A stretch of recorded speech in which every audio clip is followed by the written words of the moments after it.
Olá, estamos começando o programa Concerto de Ideias de hoje. Obrigada pelo seu carinho e muito obrigada pela sua companhia.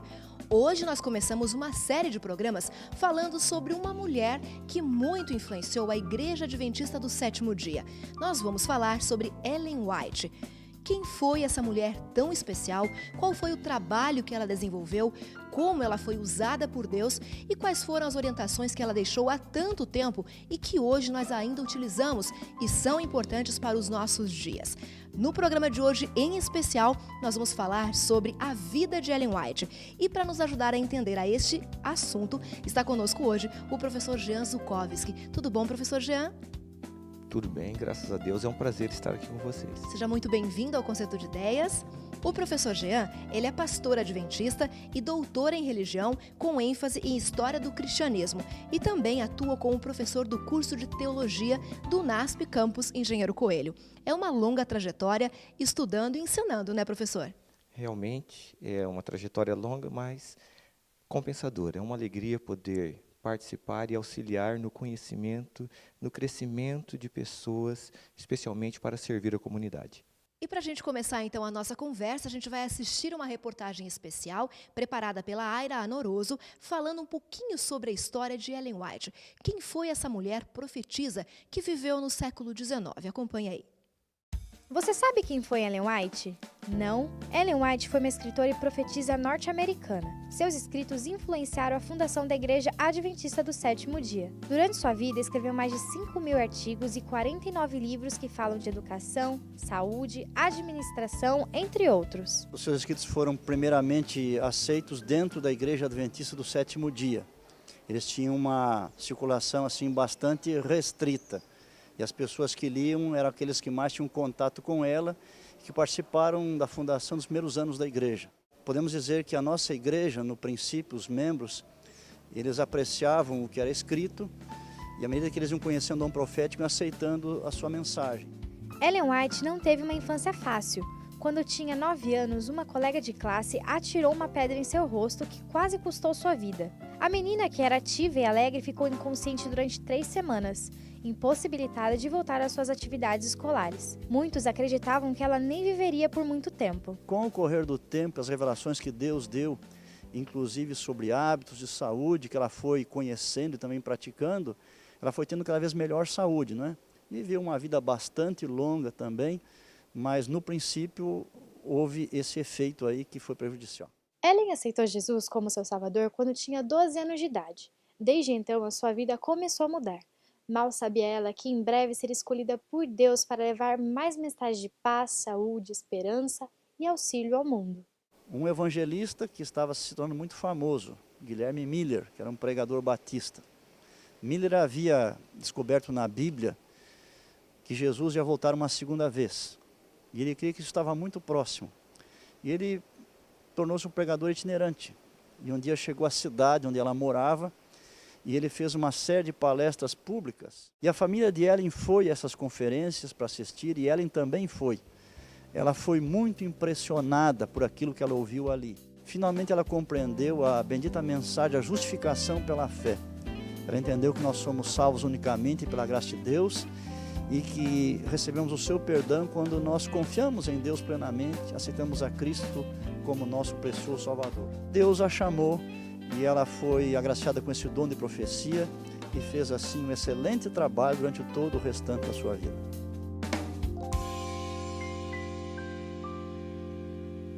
A gente acompanhou aí um pouquinho da vida de Ellen White, mas a gente sabe, professor Jean, que muito jovem ainda, com cerca de 9 anos de idade, Ellen White sofreu um acidente, que a partir de então determinou toda a sua vida, é isso, né?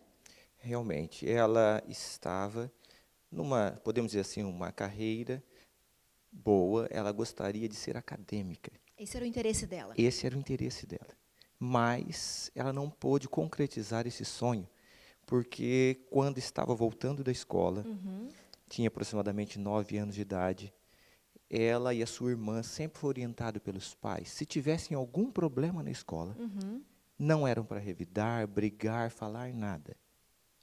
Ir direto para casa. E Ellen, ela fez o seguinte, ela olhou para trás para ver quão longe estava uma menina de 13 anos que vinha xingando e falando várias coisas contra ela. Nós não sabemos qual foi o motivo da intriga, do problema. E quando ela olhou para trás, a menina atirou uma pedra que acertou em cheio no seu nariz, e quase acertando também na fronte e no olho, mas o nariz acertou em cheio e quebrou completamente o nariz. Bem no meio do rosto, né? Bem no meio Então, do uma rosto. menina um pouco mais velha estava provocando Ellen e ela, no caminho para casa, olhou para trás e levou uma pedrada. Justamente. Professor, o que esse acidente representou na vida de Ellen White? A partir disso, ela passou a ter debilidade física ou ela conseguiu se recuperar rapidamente? Como que foi esse processo? Naquela época, nós sabemos, não havia grandes conhecimentos médicos para tratar com esse problema. Hoje seria até fácil. Sim. Que ano foi isso, professor? Isso aconteceu em 1836. O conhecimento médico era precário. Tanto que, logo depois, para o tratamento, havia um tratamento. Sim. Era se colocar alguns arames dentro do nariz. Porque ela quebrou, né? Quebrou todos os ossos. Então, era tipo fazer uma reconstrução. Não se fazia reconstrução, Sim. mas punha um arame ali. E ele ficaria durante um tempo para ver se os ossos iriam soldarem novamente, mas nem isso eles conseguiram fazer, porque os médicos da época disseram que ela estava muito fraca, muito frágil, e esse corpo estranho, imagina, enfiar Sim. um arame no nariz, sem nenhuma anestesia, sem nada. Eles falaram, ela não vai aguentar e ela vai morrer mesmo. Então, nem adianta fazer. Então, essa era a expectativa, que ela não resistisse. Que ela não ia resistir. E ela ficou realmente muito tempo de cama, em casa, sendo cuidada pela mãe, pelos irmãos. Justamente. Até teve uma das vizinhas que chegou para a mãe dela e disse assim, olha, eu tenho aqui, já reservei um dinheiro para comprar o vestido, para colocá-la no funeral dela. Então, eles já estavam esperando pelo pior. Pelo pior. Que ela realmente não fosse resistir e fosse acabar morrendo. A única pessoa que não cria nisso era sua mãe. A mãe agradeceu e falou, olha, reserve esse dinheiro para outra coisa. Esperança de mãe é a última que morre, né? É a última que morre. E foi tratando de Ellen, foi tratando. Ela conseguiu se recuperar parcialmente. Sim. E até voltou para a escola. Mas ela ficou ali no máximo uns 2 meses. Por quê? Ela tinha agora dificuldades para respirar. E você sabe que ar é tudo. Imagina, uma criança de 9 anos se sentindo fraca, doente, né, sem condições de ir à escola como todas as outras iam, de repente ouvindo a família, os amigos, os visitantes da casa falando que ela ia morrer. Como que ficaria a cabeça de uma menina de 9 anos? E mais do que isso, ela lembrou de um sermão de um pastor, a família era metodista, Sim. e o pastor pregou sobre céu e inferno, e o tormento eterno do inferno. E agora ela falou, eu vou morrer, eu vou para o céu ou para o inferno? Nossa, então ela viveu um conflito muito intenso, neste momento ainda muito menina, né? E ela agora começou a orar, e falou, Senhor, eu não quero ir para o inferno. Na cabecinha dela, ela ia para o inferno. Ela ia para o inferno. E quando foi que aconteceu essa virada, professor? Que ela começou a entender que talvez ela pudesse ter uma outra alternativa e não ir para o inferno? Um dia ela estava voltando da igreja e o pastor falou muito sobre o amor de Jesus. Sim. E pela primeira vez, ela decidiu falar o que ela sentia para alguém. E ela falou para o seu irmão, os dois vinham voltando. O irmão dela era 2, 3 anos mais velho do que ela. Se ela tinha 9, ele devia ter uns 11 anos, então, nessa época. E ele agora foi sensível àquilo que ela estava falando.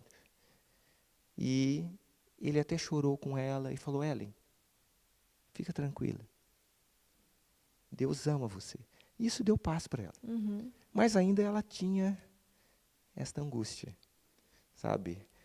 Como que é? Como O que não vai é? acontecer O que vai comigo? acontecer comigo? Vou para o céu, vou para o inferno? Isso foram alguns anos. Você Sim. vê, 1836, 37, quando ela levou a pedrada, até que em 1840, Ellen, com a sua família, vão a um acampamento. Os metodistas faziam muitos... Eles eram religiosos, né? Sim, eram Eles religiosos. professavam família a era fé metodista. Justamente.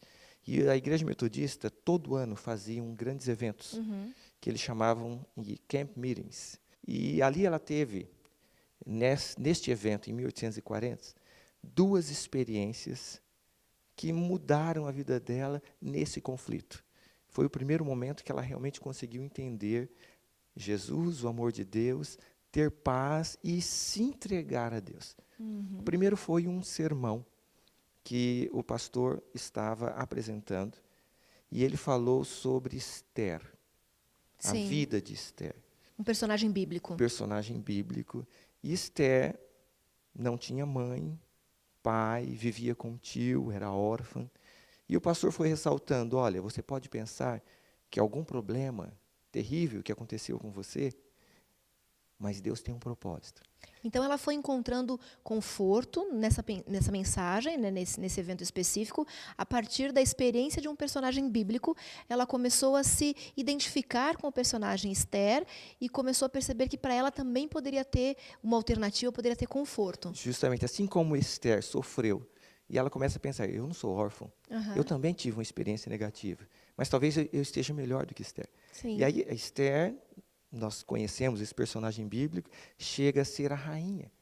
E com um grande propósito de libertar o povo de Deus.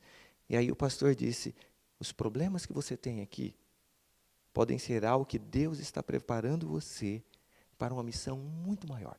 E ela saiu dali assim, nossa... Com esperança. Com esperança. Talvez não seja tão terrível isso que aconteceu comigo. Exato. Num outro encontro, estava ali uma menina. E nesse encontro, era um encontro de testemunhos e de oração. E uma menina mais nova do que ela. E essa menina tinha uma sombrinha em sua mão. E ela não largava a sombrinha para nada. E orava, e ela começou a prestar atenção nessa menina. De repente, essa menina vai à frente, põe a sombrinha e fala, Senhor, eu me entrego a Ti completamente. E até a minha sombrinha.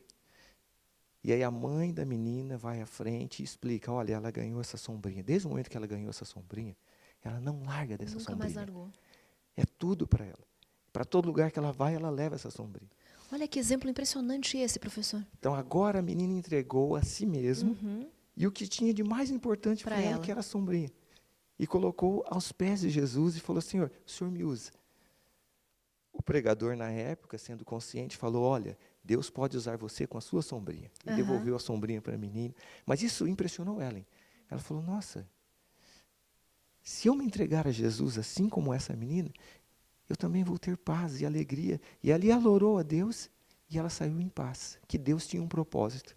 E que Deus a perdoara e que ela não precisava mais ter este medo do inferno. Mas a gente sabe, professor Jean, avançando um pouco na história da vida de Ellen White, que ela passou por um outro momento mais tarde, que nós chamamos de grande desapontamento. Né? Quando foi esse momento e por que isso aconteceu? O professor Jean vai responder essa pergunta pra gente logo após o nosso intervalo. A gente vai pro intervalo rapidinho e já volta, então não saia daí.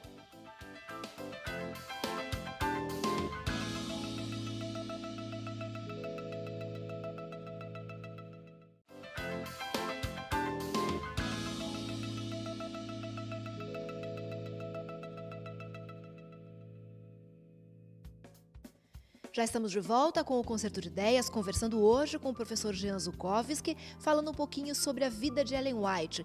Quem foi essa mulher tão especial que influenciou tanto a Igreja Adventista do Sétimo Dia?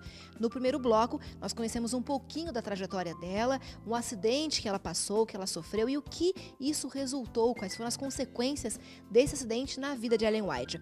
Nós encerramos, professor Jean, o primeiro bloco falando a respeito de um grande desapontamento que aconteceu em 1844. O que foi esse evento e por que isso impactou tanto a vida de Ellen?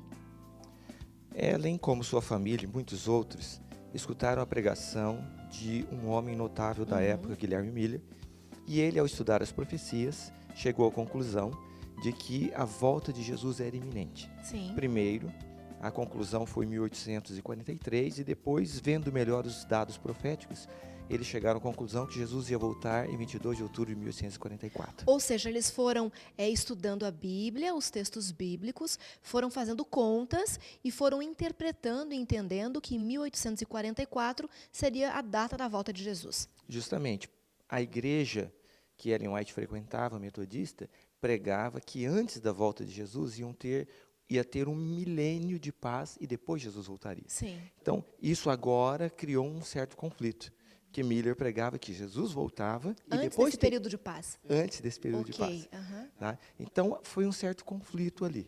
Mas Ellen, ao ver as profecias, a explicação de Miller, junto com sua família e muitos outros, creu que esse seria o momento. Mas chegou 22 de outubro A data esperada. e Jesus não voltou. O que aconteceu de interessante ali é que não houve nenhum desespero. O que eles fizeram? Vamos na Bíblia. Vamos entender o porquê de não ter acontecido o que a gente esperava. Qual foi o problema? E ao irem estudar a Bíblia, eles descobriram que o problema foi que a data não estava errada. Foi o evento que eles esperavam que estava errado. Eles imaginavam que a terra Aham. ia ser purificada, purificação da terra com fogo. Fogo, volta de Jesus. Sim. Mas a purificação ali não se referia à terra, mas se referia ao santuário, Ok. santuário celestial. Olha só que E interessante. daí para frente, Ellen é chamada por Deus para trabalhar e confortar esses que também ficaram desapontados Olha que interessante. Então ela se depara com uma missão. com uma missão. Uma missão. De repente, você que está nos acompanhando, se interessou por esse assunto e quer conhecer um pouquinho mais, você pode entrar em contato conosco por meio do telefone que aparece no seu vídeo e nós teremos o maior prazer em lhe orientar, lhe auxiliar a entender um pouquinho mais dessa história. Professor Jean, então agora a Ellen tinha uma missão. E ela abraçou essa missão. Ela não estava sozinha. Não foi ela que correu atrás. Deus a chamou, mas as pessoas ali começaram a estudar. Então, vários homens, José Bates, Hiram Edson, Tiago White Sim. e outros, chegaram à mesma conclusão e se uniram. Então, eles iam agora viajando aqui, acolá, confortando aqueles que esperavam a volta de Jesus E se decepcionaram. e se decepcionaram e mostrando, olha aqui, olha o que nós descobrimos na Bíblia. A profecia é correta, nós entendemos Nós errado. estávamos enganados. Nesse período, professor Jean, a Ellen já estava casada ou ela continuava solteira? Como que foi a Ela vida estava pessoal solteira dela? e ela Aham. começou, isso eles já começaram a pregar em 1845. Sim. E neste grupo que saía para pregar estava ela, Tiago White, José Bates, e até foi aconselhado, e eles já estavam meio assim, Tiago White, namorico. um olhando para o outro e falou, olha, não é bom que vocês fiquem viajando Sim. juntos e não são casados. E Aproveitem, então, para assumir o relacionamento, assumir, né? E eles decidiram se casar justamente por isso, porque eles esperavam que Jesus ia voltar logo. Eles sabiam que não naquela data, mas esperavam que, olha, se nós cumprirmos a missão, Logo, ele logo vai ele volta. voltar logo. Então não tem necessidade de casar. Mas, para evitar qualquer problema, Aham. vamos casar em 1846. Eles Eles casaram. se casam. E acabaram formando uma bela família, né? Uma Tiveram bela família. 3 filhos. Já em 1847 nasce o primeiro filho. O 4 filhos, na verdade, eles tiveram, né? Tiveram 4 4 filhos. filhos. O Henry, Aham.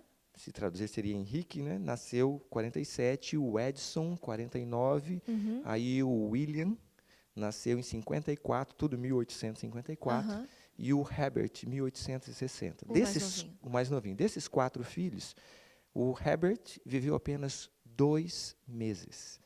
Ele morreu muito morreu novinho. muito novinho, muito cedo.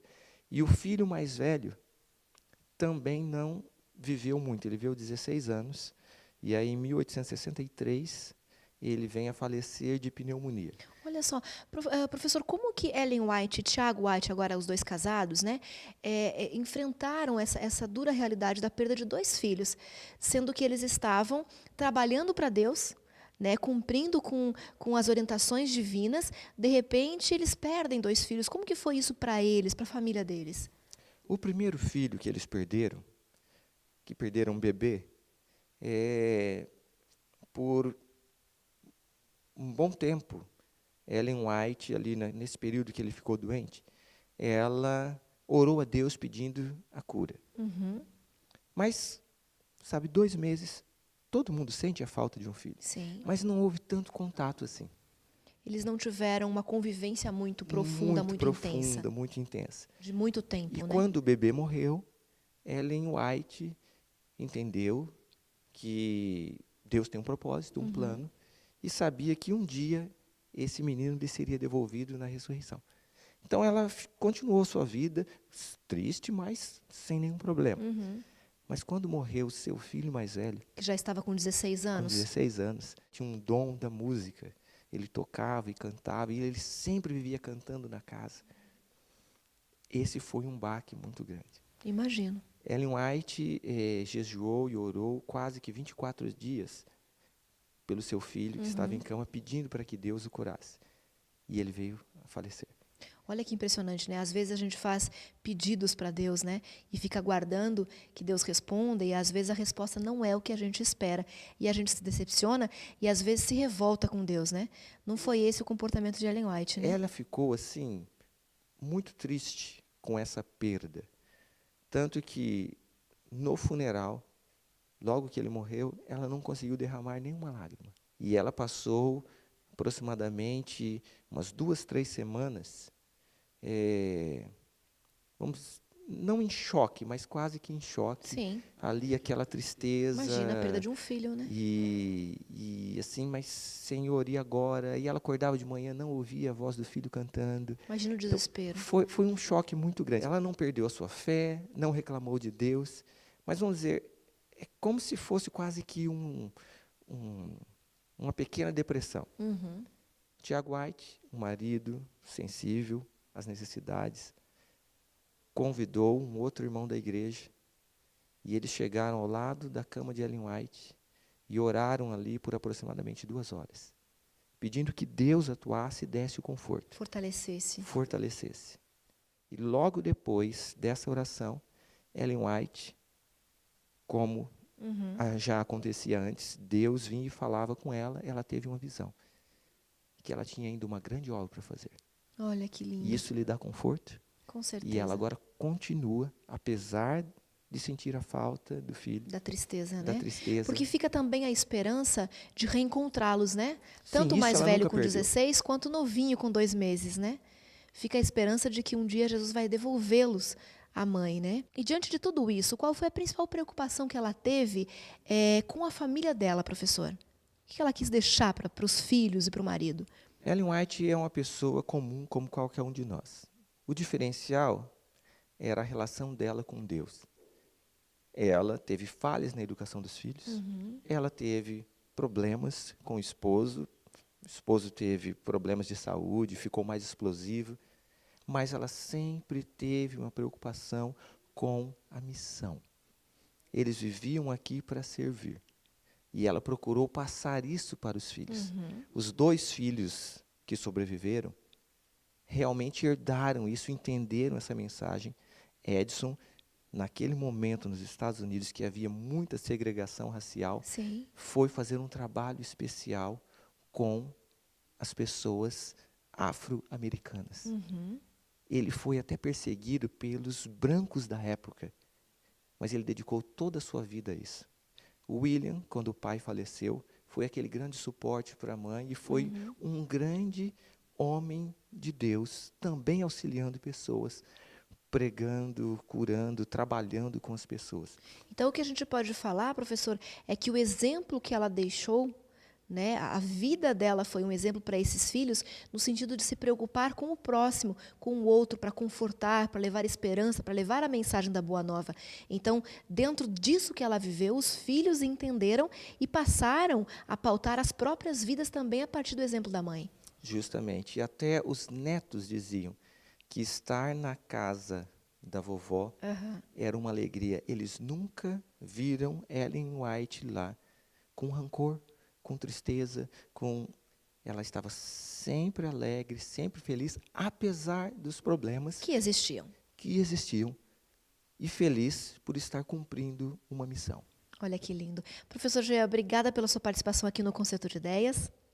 É uma alegria estar aqui com vocês, muito obrigado. pelo convite e será sempre um prazer participar. Que maravilha. Que bom que você também esteve conosco acompanhando esse programa especial. A gente espera que esse exemplo de Ellen White, a vida dela e um pouquinho do ministério dela que a gente começou a comentar aqui, possam lhe servir como inspiração para que você possa encontrar forças e vontade para continuar vivendo e fazendo a diferença na vida de outras pessoas. A gente vai ficando por aqui, a gente volta na próxima semana nessa série tão especial de programas falando sobre essa mulher que tanto influenciou a Igreja Adventista do Sétimo Dia. Um beijo muito carinhoso, eu fico por aqui e até a próxima semana.